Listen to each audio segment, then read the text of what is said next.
Buenos días a todos. ¿Cómo estamos? Otra semana de cuarentena. ¿Pudieron ver ayer el culto?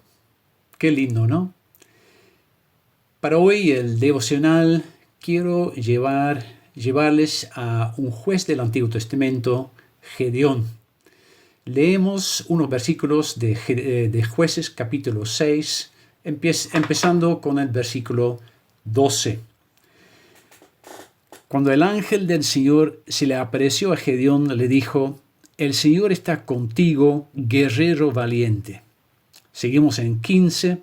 Pero el Señor objetó a Gedeón: ¿cómo voy a salvar a Israel?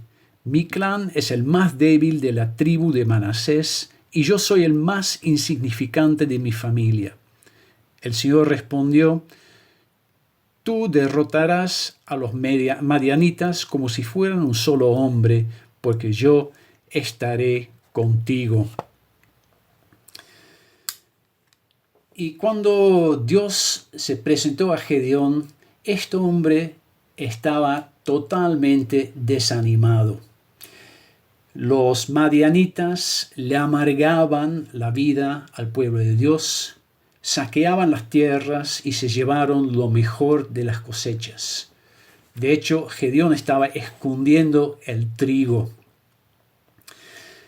Me llama la atención el marcado contraste entre el saludo del ángel de Dios y la respuesta de Gedeón. El ángel dice: valiente guerrero, o hombre valiente y fuerte. Pero el muchacho no se sentía ni valiente ni fuerte. Él directamente apuntaba a su trasfondo, una tribu débil, y él es el más joven de la familia. Y me hice pensar al rey David. Ambos no eran la elección natural para un proyecto. No eran los escogidos para una tarea importante. Entonces estaban acostumbrados los dos a que nadie les tuviera en cuenta. Mirando entonces los recursos, dice Gedeón con toda naturalidad: ¿con qué Dios salvaré yo a Israel? Y aquí tocamos uno de los misterios de la obra del Señor. Para tener éxito en los proyectos que Él nos propone, no es importante cómo nos vemos a nosotros mismos. Para ser influencer del reino de Dios, no es importante cómo nos sentimos. Lo importante es cómo nos ve Dios. Hay otros ejemplos bíblicos. Sara se veía como una anciana estéril, una anciana sin perspectiva de engendrar hijos. El Señor lo veía como madre de una multitud. Moisés se veía como tartamudo, solamente útil para cuidar ovejas. El Señor lo veía como hombre ideal para liberar el pueblo de Egipto. Pedro se veía como un rudo y torpe pescador de Galilea. Cristo lo veía como roca, un líder con un rol clave en la construcción de la nueva iglesia. Ananías veía a Saulo como una amenaza, un hombre que violentamente perseguía a la iglesia. Dios le veía a Saulo como el hombre escogido para llevar el evangelio a los gentiles. ¿Cómo nos vemos a nosotros mismos? Un pobre desdichado que tiene pocos recursos, que tiene pocas capacidades, enjaulada en la casa por el aislamiento. ¿Cree que Dios te ve de la misma manera? ¿Cómo le saludaría el ángel de Dios si te aparecieron hoy? Tenga en cuenta que puede ser verdad que sos pobre, tenés pocos recursos. De hecho, Gedeón pertenecía a una tribu débil y era el más joven de la familia. Pero la dificultad no está en las condiciones que tenemos. El problema está en creer que estas condiciones, estas circunstancias van a limitar la actividad de Dios y los proyectos del Señor. El Señor no ve nuestra realidad como impedimento para sus planes. Es un asunto de una cuestión de óptica. Es Él el que hace la obra, no nosotros. El ángel le dijo a Gedeón: ve con la fuerza que tienes. Y no le estaba pidiendo a Gedeón que buscara más recursos o que sacara un préstamo. Simplemente quería el Señor que pusiera su incapacidad en manos del Dios Todopoderoso.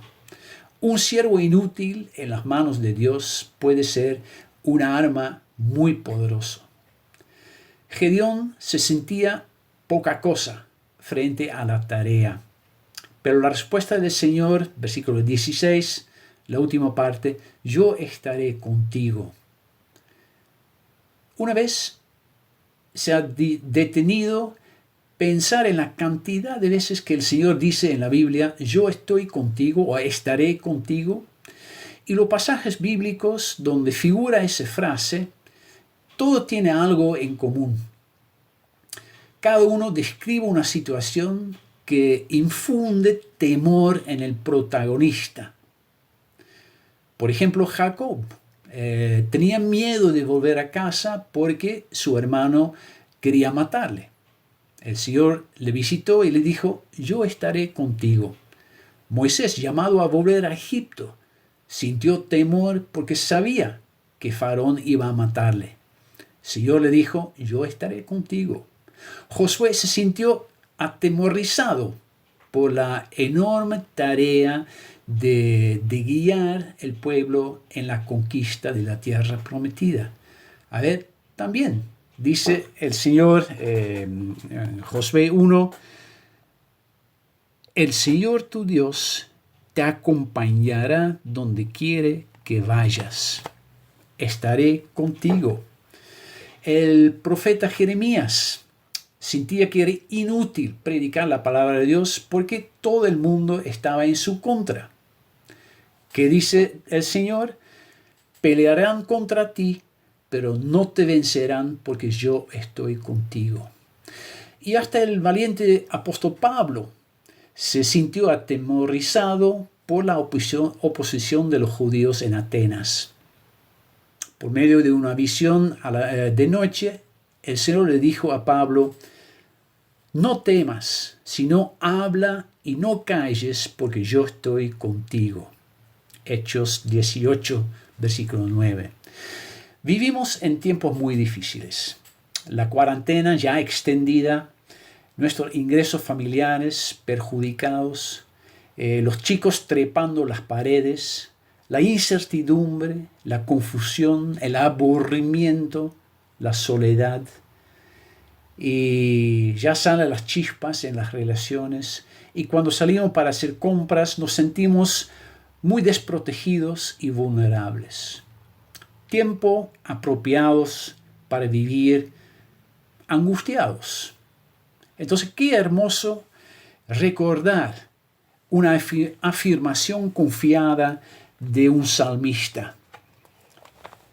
Salmo 23, versículo 4: aun si voy por valles tenebrosos, no temo peligro alguno, porque tú estás a mi lado, tu vara de pastor me reconforta.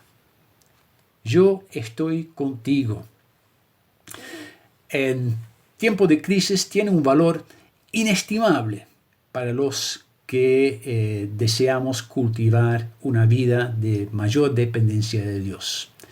Entonces, ¿qué momento puede ser más apropiado que el presente para que tomemos fuertemente la mano del Señor, busquemos su rostro y decimos con Moisés, dijo en Éxodo 33, si tu presencia no ha de acompañarnos, no nos saques de aquí. Muchas veces no le sentimos a Dios, nunca le vemos, pero Él está con nosotros. Adelante entonces, sin temor alguno. Oremos. Padre, queremos honrarte, queremos glorificarte en estos tiempos difíciles. Tócanos con tu Espíritu Santo, Señor. Danos ese bálsamo de tu paz en nuestro corazón para que podamos seguir adelante. Como iglesia, como familia de la fe, Señor, te necesitamos. Padre, queremos entregarnos en tus manos como herramientas, como instrumentos. Aquí estamos, siervos inútiles. Úsanos para animar a los demás, para poder profundizar nuestro discipulado en tu palabra. Señor, para ayudar a otros de una forma u otra. Danos creatividad y valentía. Y eso te pedimos en el nombre de Cristo. Amén.